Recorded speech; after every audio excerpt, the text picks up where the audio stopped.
नमस्कार मंडळी. आपण सर्व आज आत्ता जमलोय त्याचं कारण असं की आत्ता संध्याकाळी गुरु महाराज मेष राशीत होते. त्यांचं भ्रमण आता ते वृषभ राशीत त्यांचं पदार्पण झालेलं आहे, होत आहे. आणि प्रत्येकाला उत्सुकता असते की आपल्या राशीला गुरु महाराजांचं हे भ्रमण नेमकं काय फळ देणार आहे. तर हा काय प्रकार आहे तो तुम्हाला पहिल्यांदा सांगतो.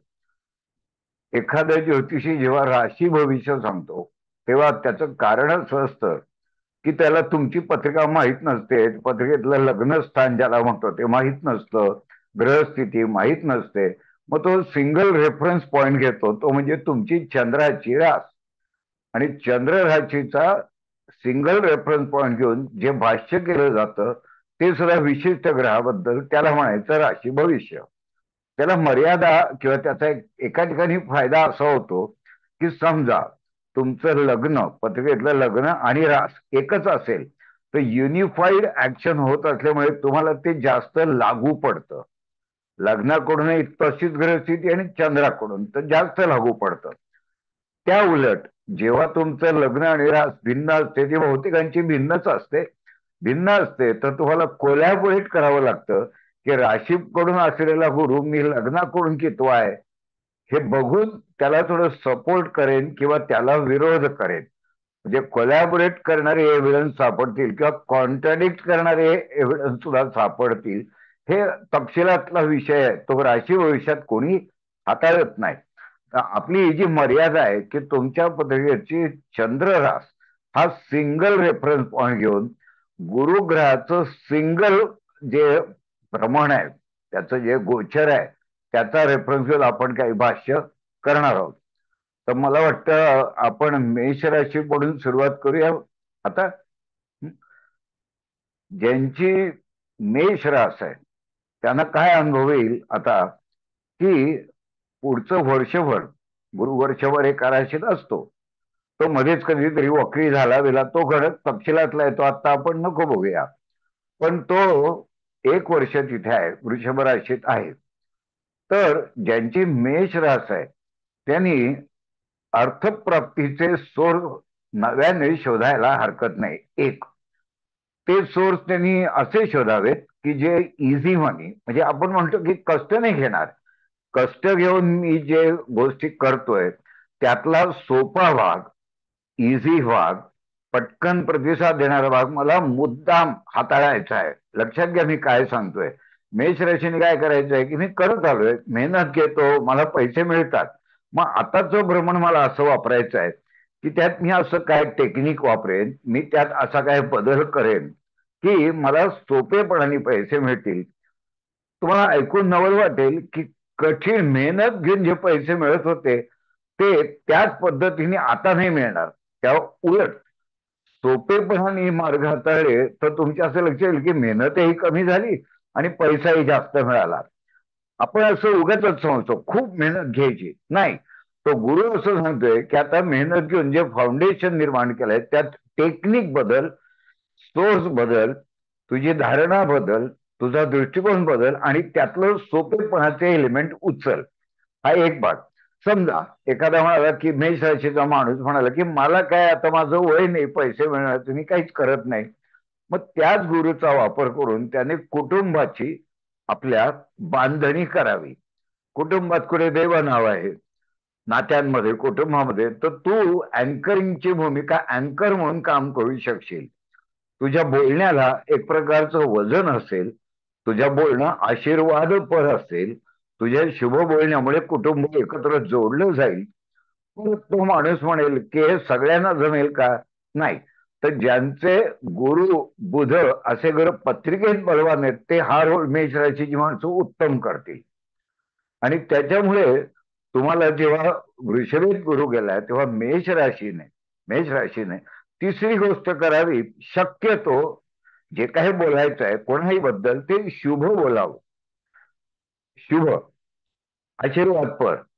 शुभ का बोलावं, त्या समोरच्याचं शुभ होईल का नाही ते माहित नाही, पण तुमच्या स्वतःची पॉझिटिव्ह ऊर्जा नक्की वाढेल. त्यामुळे कुठलाही ग्रह हा स्वतःहून काही करत नाही, तो फळ देत नाही तुम्हाला. ते फळ त्याची ऍक्शन जी रेकमेंड केली त्या ग्रहाने म्हणजे गुरुने जी रेकमेंड केली ती वापरायची असते, त्याची फिलॉसॉफी फॉलो करायची असते, म्हणजे त्याचं परिपूर्ण फळ मिळतं. तीन गोष्टी आहेत. ग्रहाची पॉलिसी तुम्ही समजून घ्या आणि वापरा. ग्रहाची फिलॉसॉफी थोडीशी अंगी बाणवायचा प्रयत्न करा, आणि ग्रहाचा जो पिंड आहे तो पिंड आहे त्यानुसार या आत्ताच्या काळात वागा.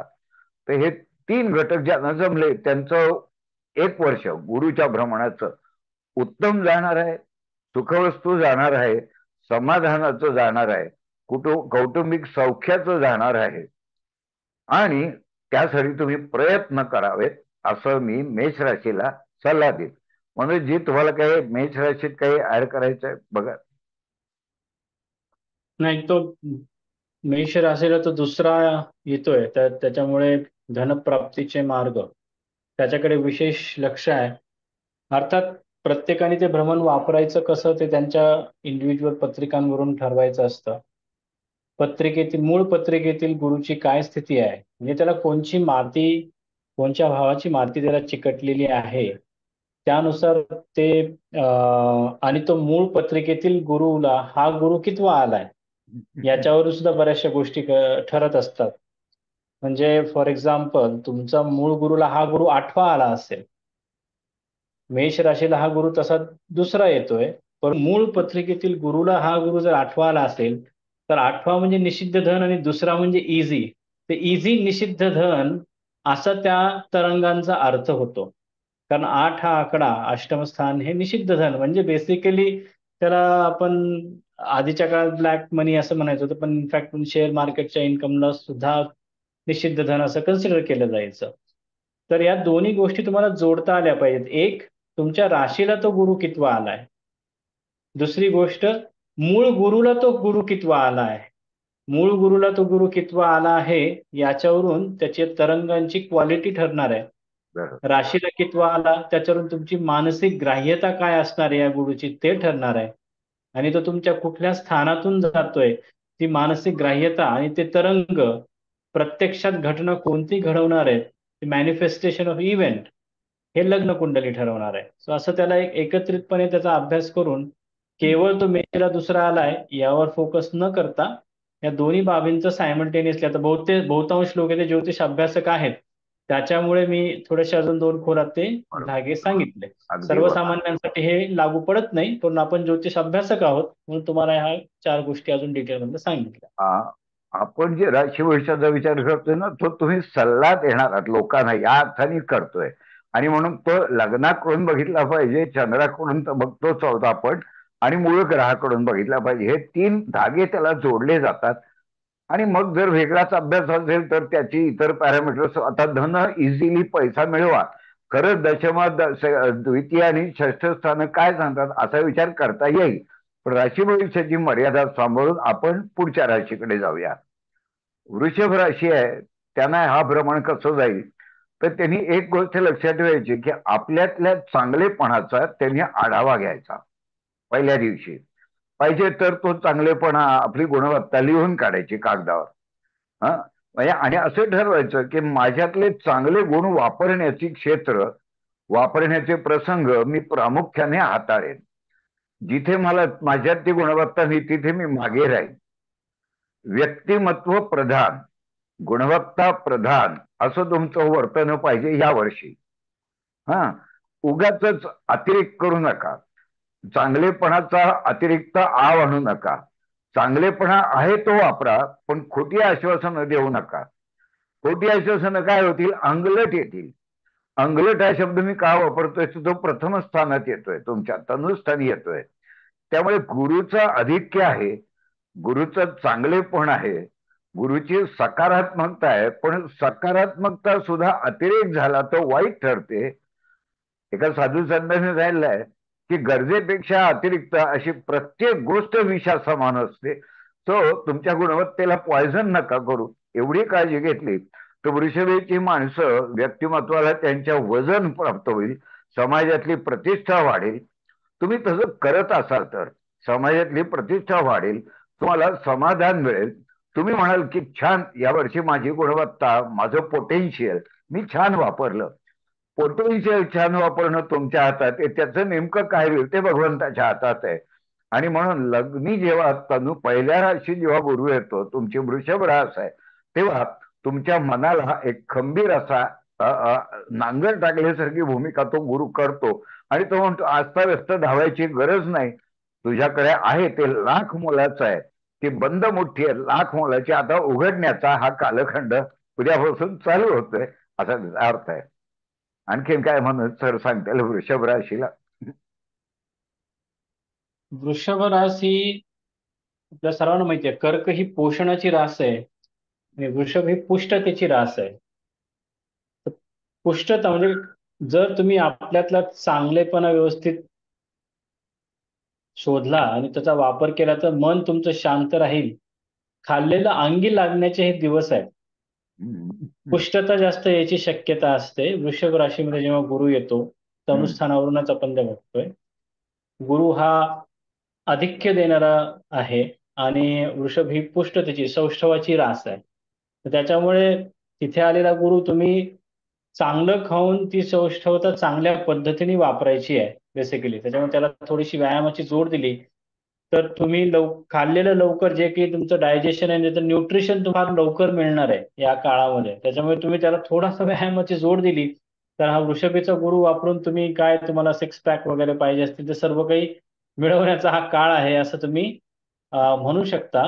अ, तर आपण गुणधर्म तेच वापरतो राशीचे. पुष्टता हा त्याचा गुणधर्म आहे. त्याच्यामुळे आपण वृषभेतला गुरु आपल्याला तो पोषण आणि पुष्टता द्यायला मदत करेल असा त्याचा गुणधर्म तुम्ही वापरू शकता. अगदी स्वच्छ शब्दात सांगतो, जी आई युवतीला आपला बांधा सुडौल करायचा आहे, जी फिगर कॉन्शियस आहे, तिच्यासाठी वृषभ राशीच्या युवतीला अप्रतिम काळ चालू झालाय. पण गुरु म्हणतो मी देतो ना तुला काय हवंय ते, फक्त ते मांडणी कशी करायची ते तू बघून घे. हा, नको तिथे मेदवृत्ती देऊन चालणार नाही. तर वृषभ याला सौंदर्याची आवड असतेच त्या राशीला, त्याला खत पाणी घालण्यासाठी गुरु येतोय. आणि तुम्हाला मूळ पुंते कळले की ते तुम्ही विकसित करा. बरोबर. हा, प्रत्येक वेळी आम्ही तर तपशिलांमध्ये जाण्याची गरज नाही. मिथुन रास. आता मिथुनीच्या बाबतीत असं आहे की काही जण घाबरवतील मिथुन राशीला, अहो ते 12वा गुरु आलाय, येऊ दे ना. 12व्या सणाचे चांगले गुण वापरण्याची एक प्रकारचा विवेक, तुमच्या बुद्धिमत्तेचं तारतम्य, अनुभवाचं तारतम्य तुम्हाला पाहिजे. तुम्ही जर बँकेकडे लोन मागणार असाल तर नक्की पास होईल. एक गोष्ट, तुम्ही आध्यात्मिक साधनेमध्ये तुम्हाला जर काही प्रयोग करायचे असतील, ध्यानधारणेचे प्रयत्न, तुम्ही नक्की यशस्वी व्हाल. आणि इथे फरक असा आहे की गुरुने काही शिकवण्यापेक्षा आत्मभान तुमचं जागृत व्हायला तो कालखंड चांगला आहे. त्या गुरुला तुम्ही अशी विनंती करू शकता, मिथुन रासवाले, की गतजन्मीच्या पूर्वसंचितातील, कारण पूर्वसंचित गतजन्मीची बरणी आहे ना संचिताची, ती व्यवस्थानावरनं बघितली जाते. तर गुरुला अशी विनंती करा की माझ्या पूर्वसंचितात जे चांगलं आहे ते पुढे आण यावर्षी. मला चॉईस, कधीतरी मला वाईट गोष्टी भोगायच्या आहेत, पण या वर्षी मला चांगल्या गोष्टी दे. पाया भक्कम करतो आणि मग वाईट गोष्टी भोगायला मी सज्ज होतो. त्याच्यामुळे गुरुकडून मागणी करता येईल प्रेमभावाने, भक्तीने. तिसरा एक गोष्ट तुम्हाला अशी जाणवेल की जे हिप्नॉटिझमच्या क्षेत्रात आहे, मिथुन रास आणि तो क्षेत्र कुठलं, हिप्नॉटिझम, उत्तम हिप्नोथेरपिस्ट तो होईल, त्याचा व्यवसाय उत्तम चालेल. उत्तम. ज्या ज्या गोष्टी तुम्हाला अपयश देतात त्या अपयशातनं तुम्हाला इतका चांगला अनुभव मिळेल की पुढचं आयुष्य तुम्ही यशस्वी काढाल. घाबरू नका अपयशाला. मिथुन राशीच्या माणसाला एखादी गोष्ट नाही जमली, काय हरकत नाही. नाही जमली हा अनुभव तुम्हाला आयुष्यात खूप काही देऊन जाईल पुढे. त्यामुळे त्या स्थानाचं वैशिष्ट्य असं की भीमाबद्दल असं म्हणायचंय महाभारतातल्या, की भीमा पडला की त्याचं ताकद वाढवायची, तर पडला की ताकद वाढेल असं मिथुन राशीचं वैशिष्ट्य आहे आताच्या गुरुप्रमाणात. म्हणजे पडण्याची हौस नका बाळगू की एकसारखं पडायचं असं नाही, पण पडण्याचं तुम्ही फायदा करून घेऊ शकाल असा त्याचा अर्थ आहे. त्याचे बरेच अर्थ आहेत. तुम्ही जर काका काका तुमचं वडिलांकडचे नातेवाईक यांना एकत्र आणत, ते तुम्हाला यावेळीला चांगली मदत करतील. हा, काका नसेल तर तुमचा चुलत भाऊ किंवा ती काका घडली मंडळी त्यांना मदतीला घ्या. प्रत्येक भ्रमण तुम्ही आता कोणाची मदत घ्या हे स्पष्ट सांगत असतो तुम्हाला. आपण बहुतेची मदत घेतो, तो करत नाही, तो विश्वासघात करतो. पण ज्याची करायचे घ्यायची मदत, तो मात्र पूर्वी चांगला वागलेला नाही, या वर्षी चांगला वागतो. असे मिथुन राशीने त्याचा वापर करून घ्यावा. काय वाटतं म्हणत सर तुम्हाला? हो, एकदम बरोबर आहे. इनफॅक्ट 12वी रास किंवा 12 हा आकडा वैश्विक अनुसंधानाचा आकडा आहे तो. मीन राशीचा बीजगुणाचा मला माहिती असेल. तर 12वा जेव्हा गुरु येतो तेव्हा तुमच्या प्रार्थनेमध्ये जो जे वांछेल तो ते लाभो जर तुम्ही इन्क्लूड केलं, म्हणजे केवळ आपण अर्थात आपण वैयक्तिक उपासनेमध्ये आपल्याला जे पाहिजे किंवा आपले जे काही संकल्प आहेत त्याबद्दल आपण मागतच असतो. पण 12वा गुरु हा स्पेशली तुम्ही जर वैश्विक अनुसंधान तुमच्या प्रार्थनेमध्ये जोडलं तर त्याचा मल्टिपल इफेक्ट तुमच्याकडे देणार आहे. एक तर गुरु गुरु आधिक्य देतो, तो सर्वात जास्त सेंट्रिफ्युगल फोर्स असलेला ग्रह आहे आणि तो 12वा येतोय. 12 हा आकडा तसा मीन राशीचा आहे, म्हणजे तसा तो त्याच्या म्हणजे स्वतःच्या राशीचा आकडा असल्यासारखा आहे. आणि वैश्विक अनुसंधान म्हणजे एखादी गोष्ट समूहाचं भलं होऊ दे किंवा समाजाचं भलं होऊ दे किंवा माझा तू असा वापर कर की जेणेकरून लोकांच्या आयुष्यात माझ्यातर्फे सुख त्याचं माध्यम म्हणून माझी निवड कर, अशा प्रकारची वाक्ये जाणून बुजून आपण आपल्या प्रार्थनेमध्ये वापरली तर त्याचा इफेक्ट खूप जास्त रिपल इफेक्ट म्हणून तुमच्याकडे यायला सुरू होईल. आणि या 12व्या गुरुचा पॉझिटिव्ह वापर करून तुम्ही त्याची निगेटिव्हिटी त्या 12व्या स्थानाची पूर्ण सप्रेस करून टाकाल. क्या बात आहे, फार हम्म. सुंदर. मधुकरांचं नेपच्यून आज बलवान झालेलं दिसतोय. कर्क रास घेऊया आपण पुढची. कर्क राशीने काय करावं माहितीये का, की मित्र परिवार गोळा करावा. कर्क राशीचं सांगतोय मी. आता कर्क राशी मुळातच ना प्रेमळ आहे, त्याला समूहाची आवड आहे, त्याला समूहाचा एकत्र आणून एकोप्याने काही करूया का, अशी एक कर्क राशीचं असं म्हणणंच आहे की दुर्बिणीतून अंतराळ पाहण्यापेक्षा मानवीय अश्रूतून अंतरंग पाहणे हा ज्ञानाचा अधिक सोपा मार्ग आहे, असं कर्कराज सांगते. मग कर्कराशीनी हा हळूवारपणा, हा प्रेमळपणा, हा आपलेपणा, हा सलोखा, हा ग्रुप तयार करण्याची क्षमता वापरा ना आता. कारण तो डायरेक्टली तुम्हाला लाभ देणार आहे. त्याच्या गुरु कुठे आलाय? लाभस्थानी. बरं, नुसता लाभस्थानी नाही आलेला तो, वृषभेचा लाभस्थानी. धन धनसंचयाला पोषक राशीत तुमच्या मात्र लाभात आलाय. तर पैसे मिळवायला इतरांच्या मदतीने, समूहाने, किंवा आपण म्हणू टीम वर्कने, एनजीओ फॉर्मेशन करून असं जर तुम्ही केलं तर तुम्ही स्वतः बॅकग्राऊंड कमी काम करा, लोक तुमच्यासाठी उत्साहाने काम करतील, असा हा काळ आहे. आपण रडत बसतो की मला काहीच जमत नाही, पण तुला लोकांकडून काम सहज करून मिळणार आहे, तू कशाला जमत नाही म्हणून रडतोस. तर कर्क राशीने आपल्या या सगळ्या गुणवत्तांचा चांगला वापर करावा आणि समूह आणि ग्रुप कडून ते करून घ्यावं. काय असतं की प्रत्येक गोष्ट ही कुठेतरी गुणवत्ता म्हणून वापरता येते. तर हळूवारपणा हा लढाई करायला चांगला नसेल, पण कर्क राशीचा हळूवारपणा जेव्हा तुम्ही मानवी संबंध जोडण्यासाठी वापरता, तेव्हा तुमच्या बरोबर इतके जण असतात उभे की तुमचं कमकुवतपणा, तुमचा हळूवारपणा, तुमचा काही जणांना वाटणारा नेभळटपणा हा लथगीत तलवारीसारखा समोर येऊ शकतो, कारण इतर जण तुमच्या तेजाला साथ देत असतात. तर कर्क राशीने आता लोकांचे सहाय्य, मित्रांचे सहाय्य, ज्यांच्याबद्दल आपल्याला कणव आहे ती व्यक्त करा, तो तुमच्याबद्दल कणव व्यक्त करेल. असं कणवेतून विते अशी जीवनाची कविता करावी कर्क राशीने, असा हा काळ आहे. म्हणून तर काय. हो, होय, लाभस्थानात 11वा गुरु हे फार मोठं, म्हणजे ती दुधारी तलवार असते 11वा गुरु म्हणजे. कारण जेव्हा गुरु 11वा येतो किंवा लाभातून जातो तुमच्या, गुरुला अपेक्षित नसलेलं वर्तन तुमच्याकडून झालं तर तुम्हाला माहिती आहे की लाभातले ग्रह कधीही गप्प बसत नाहीत. 11 हा आकडा तो इंडिकेट करतोय, जसं सरांनी सांगितलं, टीम वर्क, मित्रांच्या साह्याने, मित्रमैत्रिणींच्या साह्याने, या सर्व गोष्टी एकत्रितपणे. पण एक तर कर्क स्वतः चंद्राची रास आहे, म्हणजे मानसिक पातळीवरील शुद्धता तुम्ही जपणं यावेळेस अत्यंत महत्वाचं आहे. कारण कर्क स्वतः मनाची कारक असणारी रास आहे. त्याला गुरु 11वा आलाय. लाभातील गुरु हा अतिशय कडक हेडमास्टरची भूमिका बजावत असतो. म्हणजे तो गुरुच आहे, देणारच आहे. पण तो म्हणजे ते मोजमाप मात्र फार अगदी काटेकोर असतं त्यावेळी.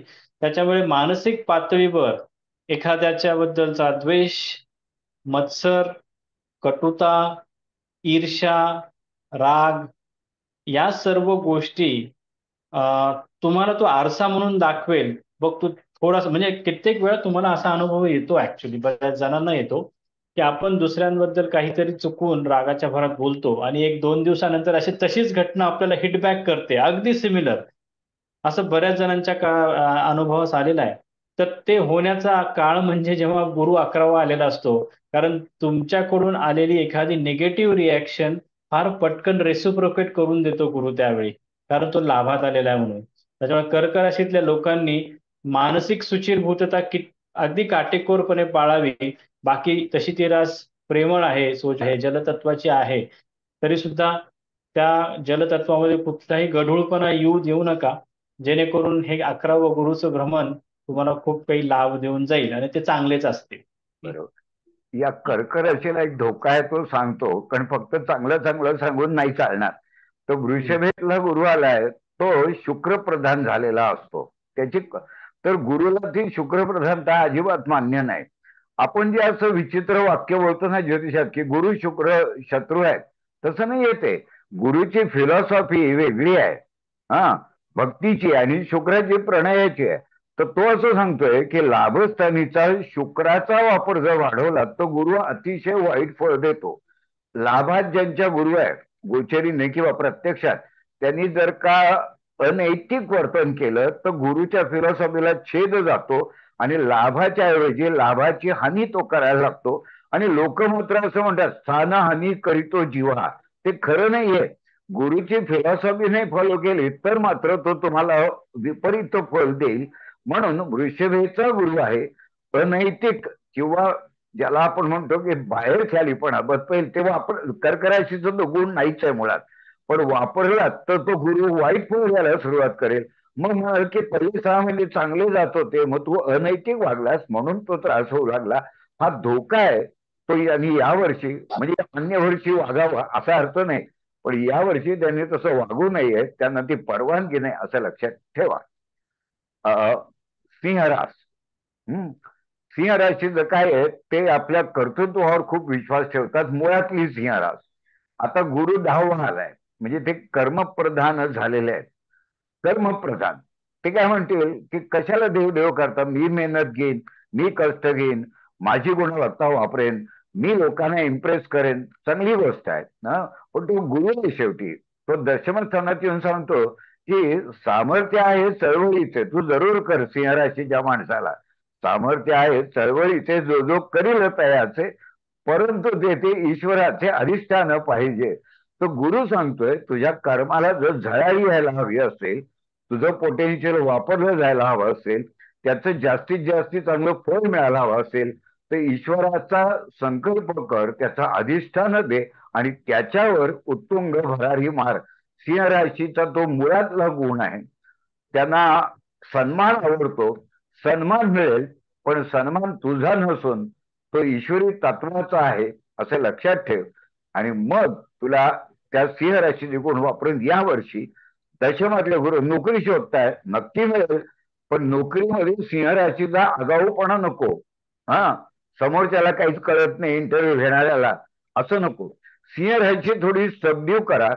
दशमातला गुरु नोकरीही देईल, कर्तृत्वाला तुमच्या प्रतिसाद देईल, तुमचे मित्र मैत्रिणी मान्य करतील की तुम्ही गुणवान आहात, तुम्ही चांगले ज्योतिषी आहात. तुम्ही ज्योतिषी आहात म्हणून सांगतोय, तुम्ही चांगले मान्य करतील.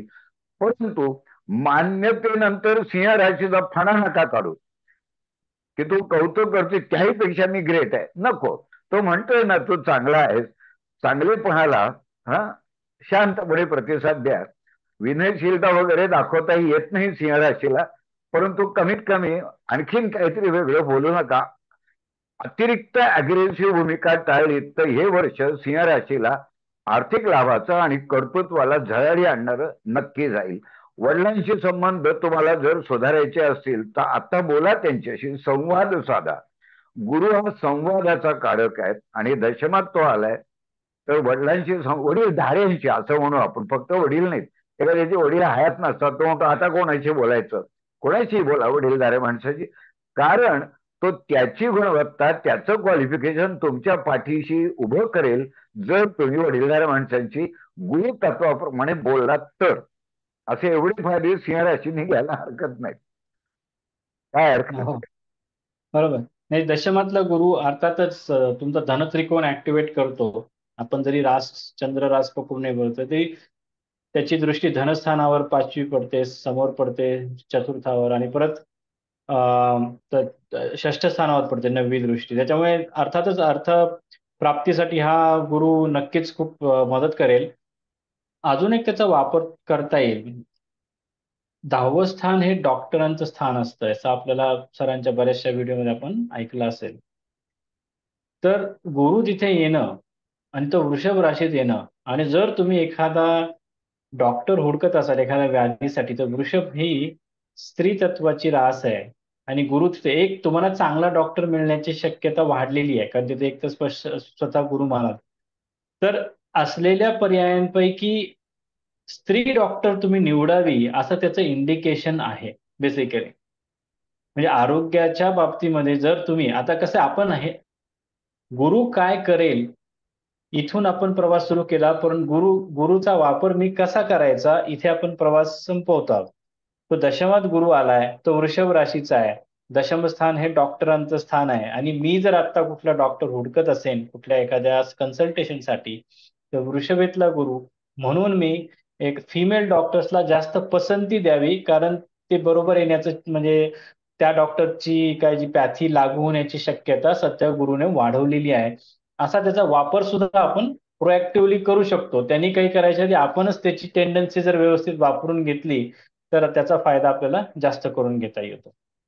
एक जाता गंमत सांगतो तुम्हाला, जर फिमेल डॉक्टर मिळत नसेल, असं म्हणतात आपल्या पाण्यात नसते, तर तुमचे या अनामिका आहे ना उजव्या त्याची, त्याला गुलाबी रंगाचा ठिपका लावा. त्याला गुलाबी रंगाचा ठिपका कुठे लावा? उजव्या हा नामिकेला. तुम्ही कुठल्याही डॉक्टरकडे, तो फिमेल डॉक्टर कसं चांगलं ट्रीटमेंट देईल तसा तो मिळाली तर डायरेक्ट फिमेल डॉक्टरकडे जा तुम्ही, पण नाही मिळाली तर काय करा, अनामिकेला गुलाबी रंगाचा ठिपका लावा. आता काय कसं ते आपण खोलात नको शिरवे आता, पण याचा तुम्हाला खूप जास्त फायदा होईल.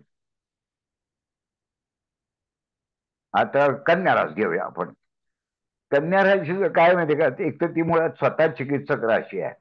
आता गुरु आलाय तिला 9वा 9th. लोकांचा असा एक गैरसमज आहे की भाग्यस्थानी गुरु आला की भयंकर काहीतरी फायदे होतात. तर ना ते व्यावहारिक फायदे नसतात फारसे त्याने. आणि आपण आयुष्यात भाग्य मिळतं ना, त्या गोष्टी थोड्या असतात. आपण प्रयत्न केल्यावर भाग्याची साथ मिळते आपल्याला, पण भाग्याची वाट बघून भाग्य काही देत नाही तुम्हाला. हा, कारण एका साधूने असं सांगितलं की समय से पहले और भाग्य से अधिक किसी को कुछ नहीं मिळता. तर याचा अर्थ भाग्याची वाट नसते बघायची. ते फुलपाखरू धावत जाऊन नाही पकडतायत. तुम्ही शांत बसा, कर्तृत्वाला तुमच्या वाव द्या, आणि खोट्या अपेक्षा, अतिरिक्त अपेक्षा नका ठेवू. तुम्हाला काही ठिकाणी असा सल्ला मिळाला, अरे भाग्यात गुरु आले नाही, आर्थिक दृष्ट्या जर खोट्या जास्त अपेक्षा ठेवल्यात तर तुम्हाला नोकरी मिळेल असं वाटत असेल तर ती मिळणार नाही असं लक्षात ठेवा. हा, कारण नोकरी मिळणं हा कर्तृत्वाचा भाग आहे, भाग्याचा नाही ना. त्यामुळे भाग्यस्थान हे नवमस्थान हे दशमाच्या विरोधी आहे, मुळात लक्षात ठेवा. हा, कर्तृत्ववान माणसं कर्तृत्व करता करता ईश्वराला जेव्हा प्रिय होता की अरे छान करतोय, खूप मेहनत घेतोय, मी दिलेल्या गोष्ट, तेव्हा ईश्वर भाग्याचा धागा त्याला जोडतो. फक्त त्याची वाढ बघू नका. त्या 9वा गुरु आल्याने हुरळून जाऊ नका. मुळात तुमचं नेहमीसारखे वागा, अपेक्षा माफक ठेवा, प्रयत्न जोरदार करा, दशमाला जास्त जोर द्या. मग काय होईल, पूर्वसंचेतातले काही धागे प्रयत्नाचा जर तुम्हाला मिळतील तशी मागणी करू शकता गुरुकडे तुम्ही. जशी 12व्या गुरुची करताना तशी 9व्या गुरुची करा. काही फायदे होतात या नव्या गुरुवर. परदेशी जाण्याचा प्रयत्न करत असाल तर तुमचा तो प्रयत्न यशस्वी होतो. परदेशी गेलात तर तुम्ही यशस्वी सुद्धा होता. हा, त्याचं कारण लक्षात घ्या. परदेशात गेलात की तुमचं कर्मस्थान हे व्ययस्थान होतं, ती परदेशाची भूमी आहे. आज तुमची तिथे हे नववं स्थान त्याचं कर्मस्थान या दशमस्थान होतं.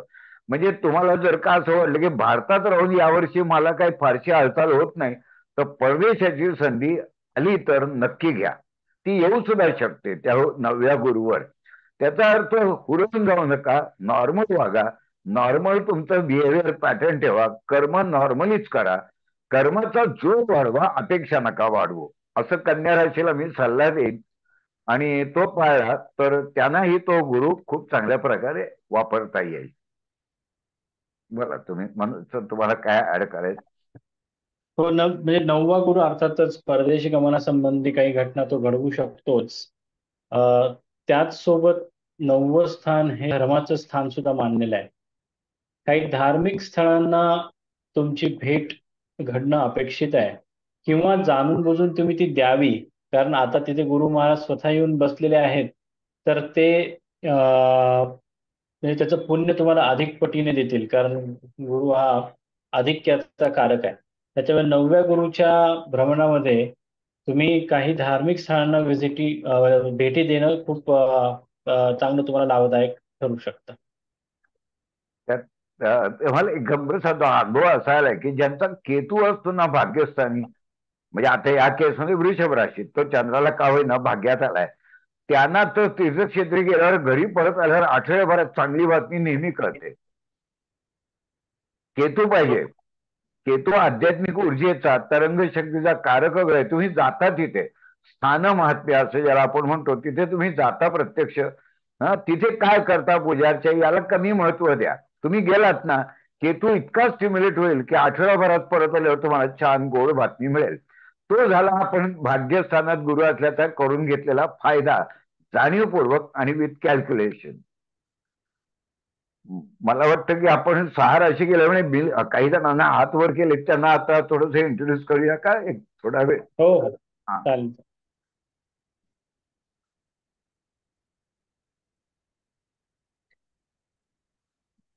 ज्यांना प्रश्न विचारायचे त्यांनी हँड रेज सिम्बल हा. वापरा, म्हणजे मी प्रत्येकाचं एक एक नाव घेतो, त्याप्रमाणे तुम्ही प्रश्न विचारा. मिलिंद शालिग्राम, तुम्ही प्रश्न विचारा. नमस्कार. मी मिलिंद शाळीग्राम.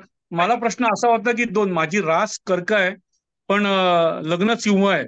तर आता कर्क राशीने बघितलं तर 11वा गुरु येतोय, तर त्याची दृष्टी ऑफकोर्स 5व्या स्थानावर पडते. तर नवीन एखादी कला शिकणे किंवा नवीन एखादी विद्या शिकणे याच्याकरता हे वर्ष, कारण शुक्राची कला म्हणजे समजा संगीत शिकायचं असं, तर त्याच्याकरता याचा फायदा होऊ शकेल ना, असं म्हणजे माझा एक प्रश्न होता. हा नंबर एक प्रश्न. आणि दुसरा प्रश्न म्हणजे सिंह लग्नाच्या दृष्टीने, कारण सिंह लग्न आहे, तर सिंह लग्नाच्या दृष्टीने गुरु हा 12व्या स्थानचा देखील, 8व्या स्थानचा देखील कारक आहे. तर मग तब्येती दृष्टीने किंवा असं काही चॅलेंज येऊ शकतात का? नाही, एक असं अ, एक एक जरा थोडी गडबड होते आहे. गुरुचं कारकत्व विचारात घेऊन भ्रमण नका तपासू तुम्ही या लेवलला. बरं. काय करा, हा, गुरु जिथे बसलाय ना पत्रिकेत तुमच्या, त्याची माती त्याला चिकटते असं लक्षात ठेवा. मग तो पण 11व्या गुरु स्थानी असतात, की सिंह लग्न आणि मिथुनेचा गुरु आहे. आता आपण काय करतोय, पत्रिकेची डिटेल्स कुठे नाही करणार आपण, पण अच्छा, गुरु बरं, ठीक आहे, त्याची ओके. माती चिकटते त्याला, हे बरोबर आहे. त्याचं भविष्यत्व आत्ता नका विचारत घेऊ. दुसरं, तुमचा जो संभ्रम आहे की सिंह लग्न आहे आणि आज मात्र कर्क आहे, म्हणजे तो चंद्र व्याज पडेल तुमच्या. हा, म्हणजे काय, तो दुर्बल आहे थोडासा, कर्के जायला याच्या आहारी जाऊ नका. तर असं नियम आहे की राशी भविष्य त्यांना कमी लागू पडतं की ज्यांचं लग्न बलवान आहे, बरोबर. मग आम्ही त्यांना सल्ला देतो की मग सिंह राशीच भविष्य वाचत जा. म्हणजे याचा अर्थ कर्क राशी शून्य ओके, नाही होत. बघा, कर्क राशीचा इन्फ्लुएन्स करेक्ट, तुमच्या बरोबर. 30% असं गृहीत धरतोय मी की सिंह लग्न बलवान आहे तुमचं, इतर काही गोष्टी बघायला लागतील. पण असं ऍझम्पशन केलं की सिंह रास लग्न बलवान आहे, तर लग्नाच्या कडून गुरुप्रमाण हे तुम्हाला 70% फळ देईल. आणि तरी सुद्धा चंद्राच्या राशीकडून 30% ऍड करा त्याच्यात. आता ही कला आहे, हे कॉम्बिनेशन करून वापरायचं कसं, ही कला आहे. पण ज्योतिषशास्त्र ही शास्त्र आणि कला दोघांचं मिश्रण आहे. हा बरोबर आहे, बरोबर. हा it's a science of using the art and it's a art of Absolutely. Using the scientific rules. Yes, yes, yes. ते कॉम्बिनेशन आहे. तर आणखी बरोबर आहे. काय विचारायचंय पटकन घेऊया. थँक्यू, तुम्ही बरोबर सांगितलं, कारण शिव लग्न स्ट्रॉंग आहे, माझं लग्न रवी आहे शिवेचं, त्यामुळे स्ट्रॉंग आहे. थँक्यू. दखल घ्यावी लागेल तुम्हाला. Okay, thank you. Madhuri Bhagwat.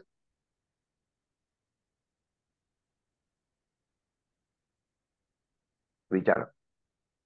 Sir नमस्कार.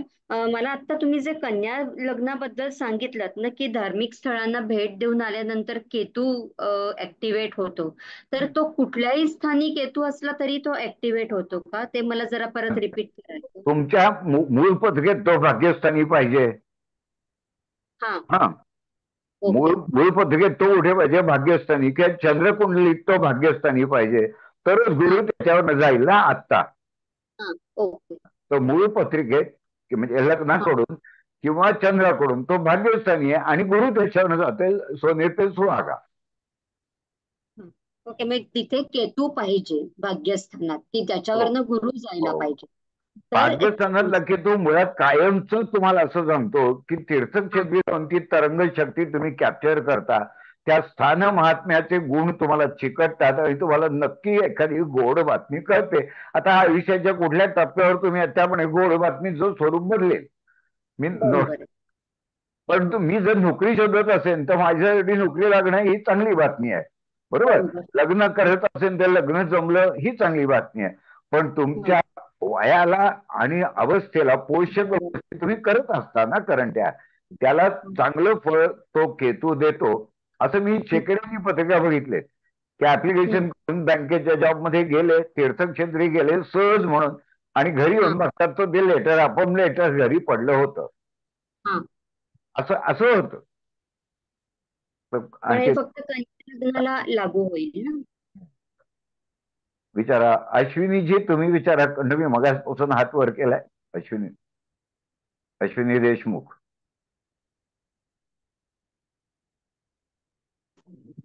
नमस्कार सर.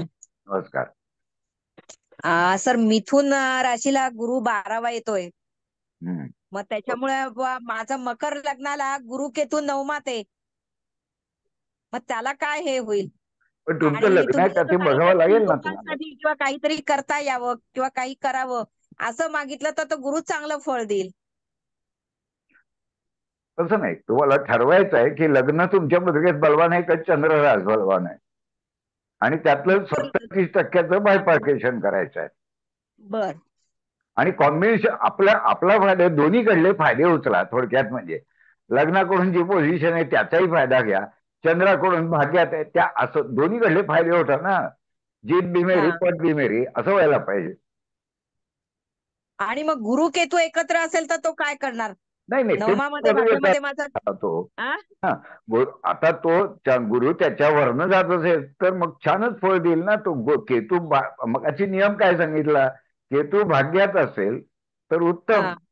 व्ययात असेल तर मोक्षाची साधना कराल पण त्याचा व्यवहारात कमी फायदा दिसेल. हो. काही जण खूप साधना करतात पण जीवनात दुःखी असतात. का असतात माहितीये का, मोक्ष साधन आणि काम्य उपासना यात फार फरक आहे दोघांमध्ये. आणि आपण सामान्य माणसं काम्य उपासना करावी आणि करतो, आणि पुढच्या टप्प्यावर म्हणू शकतो की आता बस झालं, आता मला मोक्षाची साधना करायची आहे असं व्हायला पाहिजे. त्याला मनोजी आपण वाटतं पुढच्या ह्याच्यावर जाऊया, ते आपण त्यांचं हे तुम्ही ते काढून घ्या ते याचं. पुढच्या टप्प्यावर मग परत एकदा बघूया. तुळरास घ्यावी. तुळरास हँड सिंबल राहू देतो मी, तर ज्यांचे प्रश्न राहिले ते आपण परत शेवटी विचारून मध्ये न बोलता म्हणजे आपण राशी पूर्ण करूया. त्या तुळ राशीला तो 8वा आलाय, बरोबर. तुळ राशीला 8वा आलाय. परत एकदा आपण घाबरतो की अरे बापरे 8वा आलाय तर काय करायचं, असं आपल्याला वाटतं. तर 8व्या स्थानाचे जे बेनिफिट आहेत, जे कलाकार प्रांतामध्ये माणसं आहेत, एक ज्यांना निषिद्ध धन म्हणजे अतिरिक्त पैसा मिळवायचा आहे किंवा मिळतो असं क्षेत्रामध्ये, ते 2 तिसरी माणसं म्हणजे अशी की ज्यांना गूढ विषयांची आवड आहे, गूढ विषयांची, त्यांना ते यश येतं. त्याच्यानंतर म्हणजे अभिनय, गूढ विषय, निषिद्ध धन, मृत्यूचं ज्ञान. आता तुम्ही म्हणाल, हे कसलं आलंय ज्ञान? नाही नाही, मृत्यूचं ज्ञान वेदांमध्ये असं म्हटलंय की सर्वोत्तम ज्ञानाचे प्रकार कुठला आहे? ज्याला मृत्यूचं ज्ञान आहे. नचिकेताला ते होतं, लक्षात ठेवा. तर मृत्यूचं ज्ञान हे ज्ञानाच्या मधली सर्वोच्च पातळी धरली जाते. जीवनाचं सार तिथे लपलेलं आहे. मग तुम्हाला जीवन जगावं कसं हे ओळखायचं असेल तर या 8व्या गुरुचा वापर करून घ्या.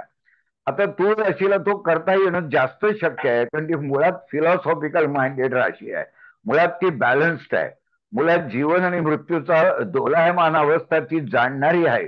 हा, त्यामुळे काय होतं की एखादी गोष्ट मला विरोधात जाईल असं म्हणण्यापेक्षा मी त्याचे चांगले घटक वापरायला लागलो की विरोधाच्या गोष्टी आपोआप कमी होतात. 100 रुपयातले 90 रुपये मी जर चांगल्यासाठी खर्च केले तर 10 रुपये शिल्लक राहिले वाईटासाठी. तेव्हा वाईट फलक कमी करण्याचा तो राजमार्ग आहे. आणि म्हणून तू अश्विनी अष्टमक बायोकेमिकल ऍक्शन, तर तुम्ही तुमच्या बायोकेमिकल ऍक्शनकडे लक्ष द्या. जर तुम्हाला 8वा गुरु आला तर बीपी चेक करा, तुमचे पॅथॉलॉजिकल रिपोर्ट काढा. पण एक लक्षात ठेवा, डॉक्टरने घाबरवला म्हणून पॅथॉलॉजीकडे जाऊ नका. तुम्ही ठरवा की अच्छा असं आहे का, मग मी ही काळजी घेईन. चांगल्या ज्योतिषाचा सल्ला घेतला तर 8व्या गुरुच्या वेळेला तुम्ही कुठल्या विकारांची काळजी घ्यायची तो आधीच सांगेल तुम्हाला. तेव्हा आत्ता पॅथॉलॉजिस्ट कडे जाऊन तुमचं अंतर्गत यंत्रणा आर्थिक आहे ना ते बघण्याचा उत्तम काळ. कारण सिमटम्स न दाखवणारा हा गुरु आहे. अष्टमात जेव्हा गोष्टी घडतात तेव्हा सिमटम्स नाही दिसत, गैरसमजाचं स्थान आहे. तेव्हा काळजी घ्या की लोकांचे, डॉक्टरचे, तुमचे, तुमच्याबद्दल, आरोग्याबद्दल गैरसमज होण्याचा हा काळ आहे. तर कशाला गैरसमज ठेवता? बोलून घ्या, तपासून घ्या, ठरवून घ्या, सल्ला घ्या आणि चांगल्या ज्योतिषाला भेटत जा. असा सल्ला मी त्या राशीला आता यावर्षी आत्ताच्या प्रमाणात देईन. काय आणखीन म्हणून सर काय ऍड करूया? नाही, सर्वच विषय सर कव्हर केले तुम्ही. गूढ बरं. विषयांची तिथे तुम्ही त्याचा वापर करून ते विषय तुम्ही शिकू शकता, त्याचं ज्ञान मिळवू शकता. आणि गैरसमजाचं स्थान आहे, त्याच्यामुळे आपल्या बाबतीत कोणाचे गैरसमज होऊ नये याची विशेष काळजी 8व्या गुरुच्या भ्रमणामध्ये आपल्याला घ्यायची असते. पुढचे रास घेऊया, वृश्चिक रास. वृश्चिकेला 7वा गुरु आहे. नॅचरली काही गोष्टी ऑब्व्हियस आहेत की वृश्चिक राशीच्या माणसं लग्नाला उभी असतील तर तो जमण्याचा योग आला त्यांच्या ह्याच्यात वृश्चिक राशीच्या माणसांना. दुसरं असं आहे थोडस की वृश्चिक राशी कामुक आणि तामसी आहे मुळातली, आणि तो समोर कुठे आलाय गुरु वृषभ आहे, तीही कामवासनेला सहाय्य करणारी रास आहे. तेव्हा आता तुमचं म्हणजे वृश्चिक राशीचं आणि वृषभेचे हार्मोनी चांगली जनरेट होणार आहे. तुम्ही मुद्दाम वृषभ राशीच्या माणसांना जवळ करा. मग ती स्त्री पुरुष कोणीही असू दे, तर ती जवळ करा. म्हणजे हार्मोनी देणारी, तुम्हाला नक्की सहाय्य देणारी, तुमच्याशी कोलॅबोरेट करणारी आत्ताची राशी वृषभ आहे असं लक्षात ठेवा. तो समोरासमोर येतात ना, समसप्तक योग होतो. प्रसिद्धी तुम्हाला देणारी माणसं सुद्धा आत्ता वृश्चिक राशीला प्रसिद्धी देणारी माणसं सुद्धा वृषभेची आहेत. किंवा वृषभ संदर्भात काही तुम्ही केलं तर प्रसिद्धी लवकर मिळणार आहे तुम्हाला. म्हणजे तुम्ही म्हणाल की मी कलावंत नाहीच आहे तर वृषभ संदर्भात काय करू? नाही, तुम्ही जे करता त्या दिवशी छान चांगला ड्रेस घालून जा, चांगला मोस्ट प्रेझेंटेबल तुमचं व्यक्तिमत्व पाहिजे, तर आहात त्याच क्षेत्रात तुम्ही जास्त पुढे याल. तुम्ही ज्योतिष आहात पण नेहमीपेक्षा जरा जास्त छान दिसण्याचा प्रयत्न करा. आता आमच्या सारख्यांच्या वयाला मर्यादा आहे ते छान दिसण्याला, परंतु प्रयत्न करायला काय हरकत आहे नाही का? तर त्याच्यामुळे तुम्ही प्रेझेंटेबल झालात तर वृश्चिकेला फायदा होईल. आणि काय होतं, प्रसिद्धीचं क्षेत्र पाहिजे. लोक मग स्वतःहून तुमचा गौरव करतात. तुम्ही नवल वाटतं की अरे इतके दिवस माझ्याकडे गुण होते, लोक बोलतच नव्हते त्या गुणाबद्दल, आता मात्र सगळे सगळ्यांना सांगतात अहो फार सुंदर बोलतात. का तर त्याला तो अनुभव, तो तसं ऍप्रिशिएट करतो. तुम्ही तसंच बोललेले असता पूर्वीसारखे, तुम्ही तसेच ज्योतिषी असता, तुम्ही तसेच वागत असता, पण त्याला ते ऍप्रिशिएट करण्याची समोरच्याकडून, समोरचा म्हणजे सगळे, पण सप्तमात ग्रह आलाय म्हणजे लोक तुम्हाला ऍप्रिशिएट करणार आहेत हे लक्षात ठेवून वागा. छान वागा, हसरा चेहरा ठेवा. वृश्चिकेला थोडं कठीण जाईल, पण हसरा चेहरा ठेवा. आणि हसरा चेहरा ठेवल्याच्या नंतर तुमचा जो अंतर्यामीचा डंख मारण्याची प्रवृत्ती आहे ती फार लढवय्ये माणसं आहेत. वृश्चिकेची माणसं उगाच नाही डंख मारत, पण तो जर नादी लागला तो सोडणार नाही. तर ही डंख मारण्याची अंतर्यामीची प्रवृत्ती तुमच्या हसऱ्या चेहऱ्याच्या मागे थोडीशी राहू दे, मग लोक तुमचा डंका पिटतील तुमच्या डंख मारण्यापेक्षा. काय वाटतं म्हणून जे वृश्चिक. हो, 7वा गुरु आहे म्हणजे तुम्ही लोकांच्या समोर येणं, पब्लिकच्या समोर येणं, कारण सप्तम स्थान हे पब्लिकचं स्थान आहे. पब्लिकच्या समोर येणं ह्या गोष्टी तुम्ही जाणीवपूर्वक होऊन घ्या. म्हणजे प्रोफेशनल लाईफ मध्ये असतील तर तिथे कुठेतरी फोरम मध्ये जाऊन एखादी तुम्ही गोष्ट प्रेझेंट करणे, कंपनीला रिप्रेझेंट करणे, या सर्व गोष्टींमध्ये तुम्ही जाणीवपूर्वक पार्टिसिपेशन घेऊ शकता. सोबतच 7वा गुरु आहे तिथून तो लाभस्थानावरही दृष्टी टाकतो. 7वं स्थान हे कोर्ट कचेऱ्यांचं सुद्धा स्थान असतं. लाभस्थानावरची दृष्टी सुद्धा त्याला खूप पोषक असते. त्याच्यामुळे जर कोर्टाचे कुठले मॅटर्स तुमचे पेंडिंग असतील, सप्तमातला गुरु आहे तो कोर्ट कचेरीच्या स्थानात आलेला आहे आणि लाभस्थानावर दृष्टी टाकतोय, तर तारखा मिळत नसतील तर त्या जाणीवपूर्वक प्रयत्न करून मिळवून घ्या या वर्षामध्ये. कारण 7व्या स्थानात आलेल्या गुरुची लाभस्थानावरची दृष्टी निकाल तुमच्या बाजूने लावायला तुम्हाला मदत करणार आहे. त्याच्यामुळे त्याही बाबतीमध्ये तुम्ही त्याचा उपयोग करून घेऊ शकता. तुमच्या सर्वांची एक गोष्ट लक्षात आली आहे का की आपले पंतप्रधान मोदी साहेबांचं वृश्चिक रास आणि वृश्चिक लग्न आहे. म्हणजे नुसती रास नाहीये, वृश्चिक लग्न आणि वृश्चिक रास आहे. तिथेच मंगळ आहे, लग्नीच लग्नी आहे. तुम्हाला सर्वांना ती पत्रिका नजरे खालून गेली असेल तर मला सांगा, आता जो गुरु बदलतोय तो पब्लिकच्या स्थानात येतोय, तर पब्लिक सपोर्ट मिळणार का नाही आता त्यांना पुढच्या टप्प्यांमध्ये? 3रा, 4था, 5वा, 6वा, 7वा मिळणार ना. आता त्यांना तर ती सवयच आहे पब्लिकला आपल्यावर सबका साथ सबका विकास हे प्रभावी ठरणार आता, कारण 7वा गुरु आलाय त्यांना ऑलरेडी. पण नुसता राशीला नाही, म्हणजे चंद्राला नाही, लग्नाला पण आलाय. नुसता लग्न हे लग्नेशाला पण 7वा आलाय, मंगळ तिथे ते लक्षात ठेवा. हे जर धागे तुम्हाला जोडता आले तर तुम्ही अद्भुत गोष्टी सांगाल केवळ रास ओळखून. आम्ही तर अशी जर स्वरही ऐकायला सांगतो, तुमचं ट्युनिंग इतकं होतं की तुम्हाला आयुष्याचा षड्ज इतका स्पष्ट ऐकू येतो की तुमची रागधारी रंगात आलीच म्हणून समजा. तर पंतप्रधान आपल्या आता षड्ज सापडला आहे. आता जर मी तुम्हाला भविष्य म्हणून सांगून ठेवलं तर वृश्चिक राशीचा मोठ्या माणसांचा उल्लेख करता येतो, कारण सगळ्यांना पत्रिका माहीत असते. तर असं मला वाटतं. तेव्हा वृश्चिक राशीला एक सलाम करतो आणि पुढे जातो धनुराशीकडे. धनुराशीला तो 6वा आलाय, बरोबर. तर रोगस्थानी आलाय. तर अतिरेक करू नका, खाण्यापिण्यावर नियंत्रण ठेवा. गुरु ना विकार देतो ना ते अतिरेकाचे देतो. जास्त खातो, जास्त वजन आहे, तर जास्त हा प्रकार टाळा. 2 घास कमी खा. एक गोष्ट, शत्रूंपासून सगळ्यांना मित्र नका समजू, तो छान वागतो, नाही नाही. ह्या जे मी गुरु सांगायला गेलाय की सत्यरूप दाखवतो ना तुला, हा तुला मित्र वाटायचा तो तसा नाही, तो शत्रू आहे. एक गोष्ट, चित्ताचं ट्युनिंग, चित्त भरकटू देऊ नका. षष्ठावरनं चित्त बघितलं जातं. मग चित्त भरकटणं म्हणजे काय? मन भरकटणं चित्त भरकटणं सारखंच आहे का? नाही. मनाला काय करायचे ते विचार करू देत. मी चित्ताची ट्युनिंग ईश्वराच्या चरणाशी करेन. मनाला काय करायचं? मन विचार करण्याचं तर ठिकाण आहे. तुम्ही तक्रार काय करता? मन अस्वस्थ आहे, मनात विचार येत आहेत, ते विचाराचं तर भांड आहे, दुसरं काय करणार? मन विचार करत नाही तेव्हा त्याला चित्त म्हणतात. तेव्हा अशी तक्रारच नका करू की मी अस्वस्थ आहे. अस्वस्थ असणं, चंचल असणं, खूप विचार येणं, गोंधळात पडणं, संभ्रमात पडणं, चुकीचे संकल्प करावेसे वाटणं हा मनाचा खेळ आहे. आणि तो खेळ थांबवायचा असेल तर चित्ताचं 6व्या गुरुवर चित्ताचं ट्युनिंग ईश्वराशी करा. मग तुम्हाला त्याचा पूर्ण फायदा मिळेल आणि सगळी अस्वस्थता, सगळी रोगराई, डायग्नोसिसचा रोग होण्याच्या आधी तुम्हाला मार्गदर्शन मिळेल की असं तुला होणार आहे, काळजी घे. तर इतकं सुंदर वापर त्याचा करता येईल जर तुम्ही त्याचा वापर चित्ताकडून केलात तर. मनाकडून आणि शरीराकडून केलात तर व्याधीग्रस्त व्हाल. आता केवळ चंद्राला 6वा आला म्हणून लगेच काय माणसं व्याधीग्रस्त होत नाहीत, पण मुळातल्या व्याधी जोर पकडतील एवढं लक्षात ठेवा. आणि 6वं स्थान त्रिक स्थान आहे, वाईट स्थान आहे. त्यावेळी वाईट स्थान आहे, तर वाईटातनं चांगलं शोधण्याची ती जी चिकित्सक वृत्ती तुमच्याकडे पाहिजे, ती चित्रा नक्षत्राकडे फार मोठ्या प्रमाणात आहे, लक्षात ठेवा. ते 6व्या राशीतच येतं आणि 7व्या राशीचा प्रारंभ आणि 6व्या राशीचा शेवट.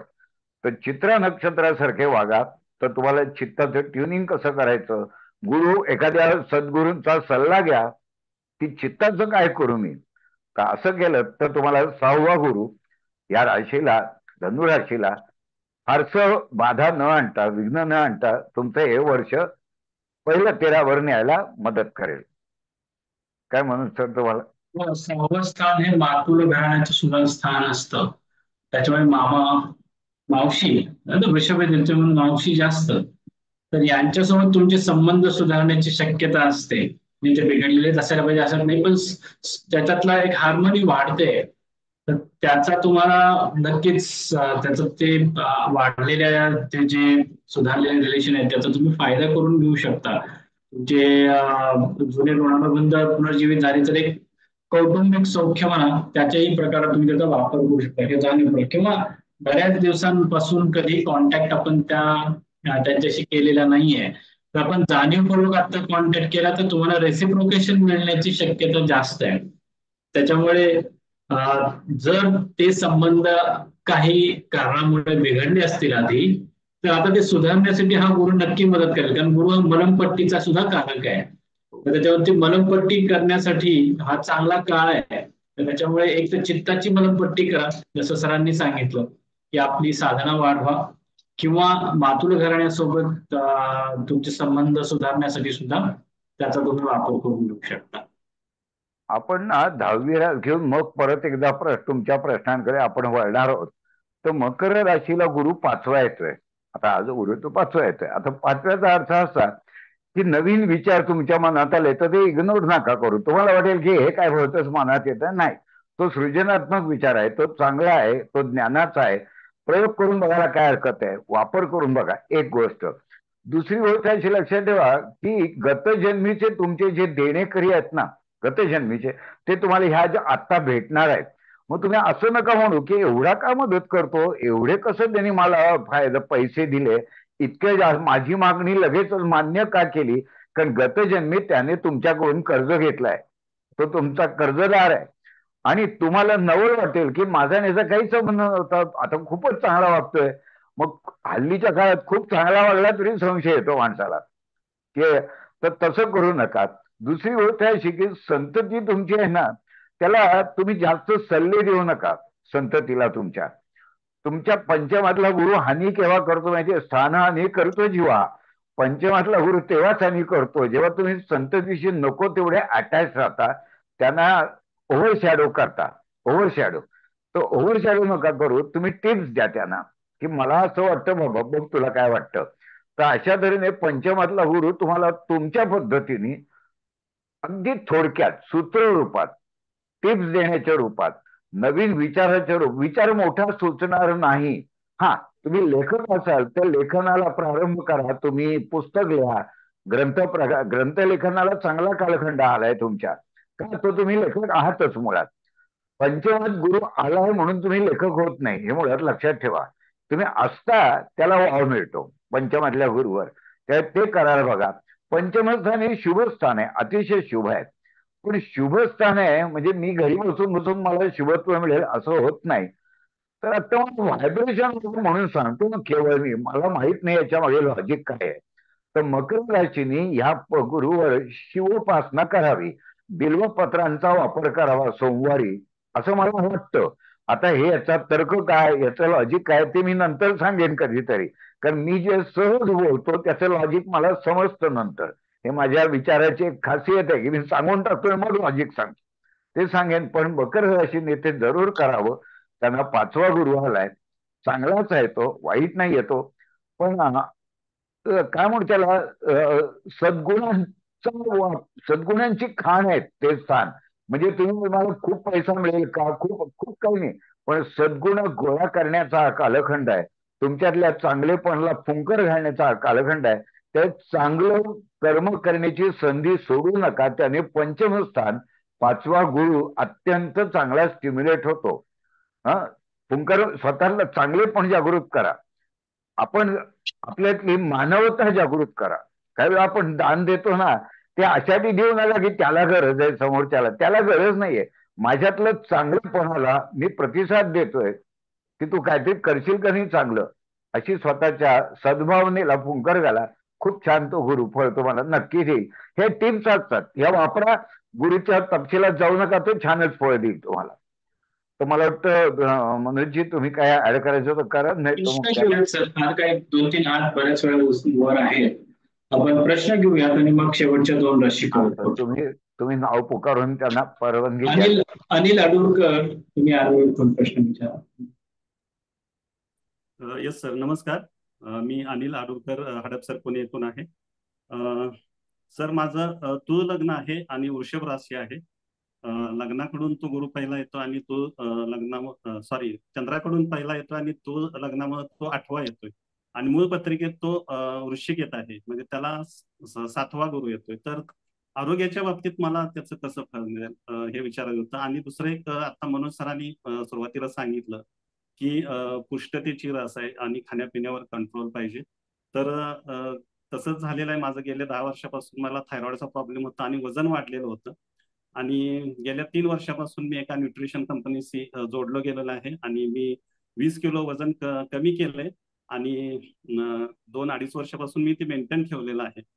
तर त्यासाठी एक्सरसाइज पण करतो आणि न्यूट्रिशन घेतो, प्रॉपर डाएट फॉलो करतो. पण आता तो चंद्राकडून पहिला गुरु आलाय, तर मला तो परत वजन वाढवण्यासाठी किंवा वजन वाढेल का काय असं एक भीती वाटते. तर त्या संदर्भात मार्गदर्शन पाहिजे. भीती वाटते ती खरी आहे तुमची भीती. पण शेवटी असं आहे ना की वृषभ राशी विरुद्ध अनुष्ठानी आलाय, चंद्राकडून आलाय. तर तुमच्या मनात जर तुम्ही मांडे खाल्लेत ना की मी छान छान खाल्लं पण खायचं नाही, खरं लक्षात आलं का? तुमचा पाचक रसाची निर्मिती होऊ दे, मस्त बसायचं आणि कल्पना करायची आणि खायचं कमी, तर तुमचं वजन वाढणार नाही, कमी होईल. उलट तुम्हाला खायला हरकत नाही, मनात मांडे खा, तरी खाल्ले तर वजन वाढेल. कारण हा त्याच प्रकार आहे की मानसिक सेवन हे शरीराला ते प्रेरणा जागृत करतं, पण खाल्ले काहीच नाहीये. मग ते जे खाल्लंय, जे मेज आहे तेच खायला लागतं. आणि ही मेडिकल सिद्ध गोष्ट आहे. म्हणजे मी माझं काही नाही सांगत आहे पदार्थ, तर तुम्ही म्हणताय ही खरी गोष्ट आहे. नियंत्रण ठेवा थोडंसं. असं नाही की थोडंसं वाढवलं खाल्लं तर लगेच वजन वाढेल, असं नाही होणार. पण बिकॉज तुमची ती टेंडन्सी मुळात असल्यामुळे आता गुरु तनुस्थानी येतोय, तर सद्गुणांचे वाढ करा इन्स्टेड ऑफ काहीतरी खाऊन इतर काही वाढवण्यापेक्षा कल्पनेत तुम्ही छान रमा, तर तो वेळ पण चांगला जातो आणि खायला वेळच नाही मिळत कल्पनेत रमल्यावर. असं व्हायला असे मला वाटतं. लग्नाकडून तो अनिष्ट आहे ना सर, त्यामुळे द्वितीयातले जे ग्रह आहेत की त्यांची उपासना करा तुम्ही. ते कारण आम्ही नंतर सांगू. द्वितीय स्थानातल्या ग्रहांची उपासना करा. द्वितीय स्थानात 4 ग्रह आहे. वृश्चिकेमध्ये गुरु, शुक्र, बुध आणि नेपच्यून अशी युती आहे सर्वांची. तर त्याच्यातल्या सर्वोच्च अंशाच्या ग्रहाची उपासना करा. तुम्हाला बऱ्याचपैकी ही जी तुमची भीती आहे नक्की ती नलिफाय करून टाकेल. एवढंच करा. बाकी त्याच्या आपण पुरात आता आपण नकोशी राहायला, पण द्वितीयातल्या ग्रहाची उपासना करा. फार सुंदर उपाय सांगितलाय तुम्ही, मनावर घेऊन करा तो. खूप छान उपाय सांगितलाय त्याने. Yes sir, thank you sir. आणखीन कोणाला काही? शिवेंद्र शेट्टी. तो म्युटनेस काढा तुमचा. म्युटनेस, तुम्ही म्यूट आहात. म्यूटवर आहात तुम्ही. शिवेंद्रजी तुम्ही म्यूटवर आहात. म्यूटवर आहात.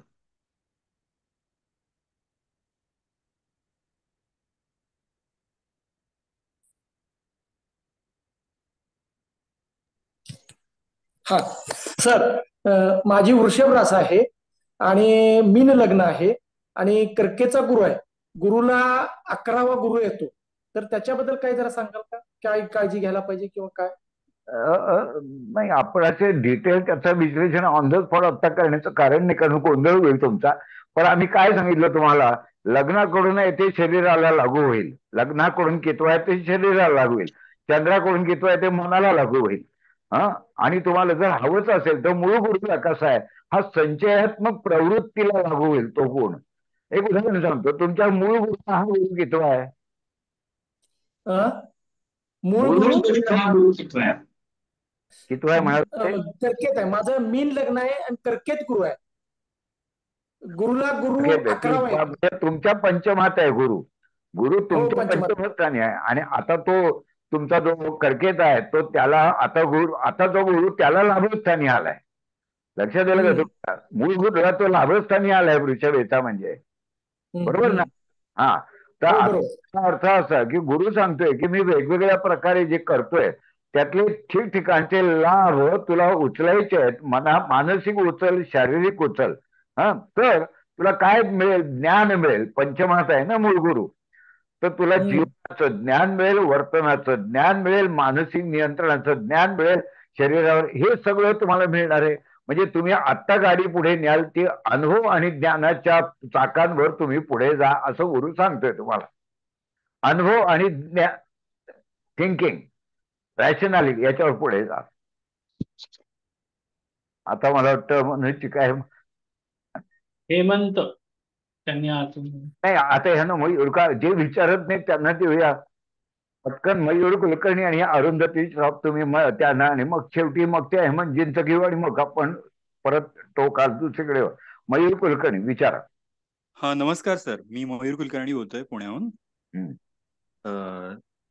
ऍक्च्युली मी बऱ्याच वेळा तुमच्याशी बोललोय. मी अर्थचक्राचा कोर्स पण घेतला आहे. माझं वृश्चिक रास वृश्चिक लग्न आहे. तर गेली 3 वर्ष मी नोकरी स्वतःहून ब्रेक घेऊन आई वडिलांची सेवा करतोय, पण त्यामध्ये माझं बरंच मानसिक, आर्थिक आणि शारीरिक लॉस होतोय. तर आता माझं वजनही कमी झालंय. तर वृश्चिकेतला आता सध्या 7वा गुरु आहे. तर तनुस्थानात माझी एनर्जी, मला काहीतरी बळ मिळेल असं काहीतरी होईल का? ऍटलिस्ट मला शारीरिक बळ कमी झालंय ते तरी होईल का, असं मला विचारायचं. हा, सांगतो तुम्हाला. काय असं माहिती का, तुम्ही स्वतःच एक निर्णय घेतलात, त्या निर्णयाचे त्रास तुम्हाला सहन करायला पाहिजेत का? करावे लागतात. कारण तुमचा निर्णय आहे ना, स्वेच्छेने तुम्ही म्हणताय ना की मी नोकरी सोडून आई वडिलांच्या सेवेसाठी लागला, हरकत नाही, चांगली गोष्ट आहे. मग माझ्या निर्णयाचे दुष्परिणाम मी टाळू नाही शकत, हे कायमचं लक्षात ठेवा. हा, चॉईस आहे ना माझा तो. दुसरी गोष्ट लक्षात ठेवा, गुरु आता एवढंच सांगतो तुम्हाला की वृश्चिक राशीवर जर तुम्ही उपाय केलेत, तनुस्थानावर उपाय केलेत, आमच्याकडे तर पैशाला पायली उपाय आहेत, तर ते केलेत तुम्ही, तर तुमचं शारीरिक स्थैर्य तुम्हाला देऊ शकेल गुरु. तो दृष्टी ठेवतोय ना समोर. तुम्हाला एखादा जर सल्लागार डॉक्टर तर तो चांगला मिळेल. हा, कारण तो समोर आहे ना, तो काय सांगतो गुरु, मी तुला डॉक्टर मिळवून देईन, मी सल्लागार मिळवून देईन, तुला उपाय सांगेन, ते तुला करायचे. तुला का? तो मूळ कर्म तुम्हीच केलेलं आहे. हे सगळ्याचं सुरुवात कुठून झाली आहे, तर तशा अर्थाने त्याकडे बघा. पण अर्थात त्याला सल्ला घ्यावा लागेल. वृश्चिक लग्न बलवान करण्याचे काय उपाय आहेत, तर ते असं नाही पटकन समजणार. पण सल्ला घेतलात तुम्ही तर तुम्हाला त्याचा वापर करून फायदा मिळेल असं गुरु सांगतो आहे. ठीक आहे सर, मी नक्की सल्ला घ्यायचा प्रयत्न करतो. हा, अरुंधती श्रॉफ आपण विचारा. नमस्कार सर. सर, आता जर वृश्चिक लग्न आहे, आता पंचमे सप्तमात येतोय, म्हणजे ते शेअर मार्केटचं आपण बोलतो ना पंचम स्थान. नाही, असं पतिपेच्या अनालिटिकल आपण राशी भविष्य बघतो, गुरुचं भ्रमण बघतोय ना. पंचमेशच्या पत्रिकेतला बघता तुम्ही, तेव्हा लग्न सोडून तुम्ही ऑलरेडी पत्रिकेच्या खोलात शिरलात. पंचमेश कोण आहे बघितला, तो सप्तमात. आता म्हणजे तुमचं लॉजिक त्याच्या मागचा पंचमेश आहे, म्हणजे तुम्ही लग्न वृश्चिक म्हणालात, बरोबर ना? म्हणजे गुरु आहे तो आत्ता सप्तमात म्हणजे समोर आहे, तर त्याला गुरु पंचमेश हे क्वालिफिकेशन आत्ता नका जोडू, आत्ता नका जोडू. कारण मग काय झालं माहिती का, लग्न आणि पंचमेश हे 2 ट्रॅकवर तुमची गाडी चालायला लागली, ते आत्ता नका चालवू. जर सप्तमातल्या गुरुचा संबंध पंचमाशी तुम्हाला आणायचा असेल, तुमचं कार्यक्षेत्र तसं असेल तर आणता येईल. हा, म्हणजे बिझनेस वाढेल का, म्हणजे असं म्हणायचंय मला. बिझनेसचा संबंध पंचमाशी आला, तो पंचमेश आहे म्हणून काय संबंध आला? किंबहुना तो सप्तमात आहे, म्हणजे पब्लिक रिस्पॉन्स मिळणार आहे तुम्हाला. आणि ते दशमाचं दशमस्थान आहे, हे बरोबर आहे. तो व्यवसाय गुरुचा असेल, तो बुद्धीशी निगडीत, कारण गुरु बुद्धीचा आणि ज्ञानाचा कारक आहे. गुरुचा आहे, बुद्धीचा आहे, आध्यात्मिक आहे, धार्मिक आहे. गुरुचं 7वं आहे ते दशमाचं दशम आहे आणि पब्लिक रिस्पॉन्सचं स्थान आहे. त्याचा फायदा तुम्हाला आता घ्यायचा आहे. Through public response your business will grow. Okay okay sir, चालेल, थँक्यू. चला, हे म्हणजे शेवटला तुमचा विचार. मग आपण परत शेवटच्या 2 राशींकडे वळतो. हेमंत रनआवरे, रनआवरे तुम्ही ते विचार, हा विचारा. सर नमस्कार. नमस्कार. सिंह राशीला गुरु दशमात आलाय असं सांगितलं आपण. उपासना करतोच, परंतु दशमातल्या गुरुची अजून बेनिफिट मिळण्यासाठी कोणती उपासना करावी जेणेकरून आपण सर्व ज्योतिषी आहात किंवा आपण जी उपासना करतो ती आपल्या भावी जीवनावर त्याचा पॉझिटिव्ह परिणाम होईल? आता आता बघा, गंमत बघा, म्हणजे अगदी डिटेल उपासना तुम्ही अशी नाही सांगू शकत, पण एक असं लक्षात ठेवा, सिंह राशी जी उपासना आहे ती सूर्याची आहे. म्हणजे सूर्याची राशी आहे ना, ती रवीची रास आहे. आता गुरु दशमात आलाय म्हणजे मला गुरुची पण उपासना करायची, म्हणजे दत्तात्रयाची करायची आहे. बरोबर. असं तुम्हाला जर, म्हणजे मी सांगू शकतो मंत्र, पण माझी ती पद्धत नाही. मी आध्यात्मिक गोष्टींवर ऑनलाईन असं बोलत नाही. पण एक लक्षात ठेवा, सूर्याचा आणि गुरुचा एकच मंत्र आहे की जो दोन्ही याचं फळ देतो. तो म्हटल्याने सिंह राशीला आर्थिक व्यवहाराच्या दृष्टीने फायदा नक्की होईल. आता मी काय सांगतोय तुम्हाला, रवी उपासना आणि गुरु उपासना एकत्र आणणारा एक मंत्र आहे. बर. आणि तो मग तुम्ही मला नंतर पाहिजे तर खाजगीत विचारू शकता, कारण ना अध्यात्माची काही बंधन आहेत. तर आपण तुम्हाला मंत्र नाही आता सांगणार, पण असा मंत्र उपलब्ध आहे. तो म्हणणं सिंह राशीच्या आर्थिक उन्नतीला फायद्याचं नक्की ठरेल. तो मंत्र मला सांगितलं तरी किंवा नसलात तरी तो मंत्र सांगितला तर बरं राहील सर. नाही नाही नाही, असं कशाला तुम्ही काय, तुम्ही मला पर्सनली विचारा ना, मी ओपनली सांगतोय तुम्हाला. मी काही लपवत नाहीये ती गोष्ट, पण अध्यात्माची बंधन आहेत ना काही माझ्यावर सुद्धा. नाही का? ठीक आहे सर, ठीक आहे. चला, मग म्हणूनची आपण ते बंद करा त्यांचं, की आपण रिक्वेस्ट करूया की आता कोणी काही विचारू नका. डॉक्टर दीपक डिचोलकर आहेत, त्यांचा घ्यायचा आहे का प्रश्न आपण? हा, एक घेऊयात, शेवटचा प्रश्न. त्यांना ओपन करून द्या पाहिजेत. ओपन करा डॉक्टर दीपक. हा, रामकृष्ण हरी. नमस्कार सर.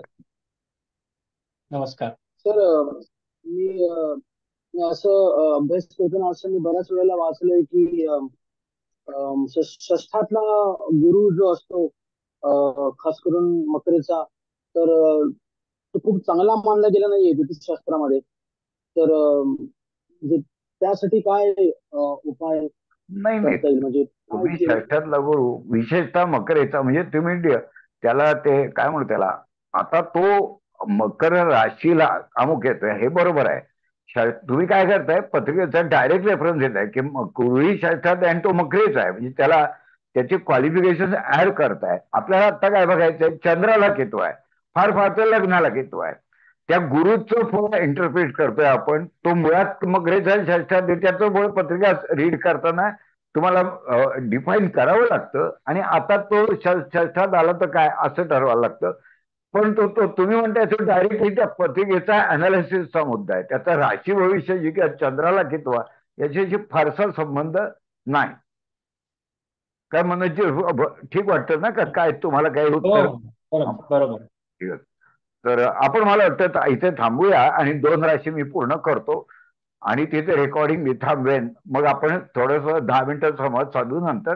पण आता कुंभ राशीला 4था येतो ना तो, बरोबर ना? कुंभ राशीला तो 4था येतो.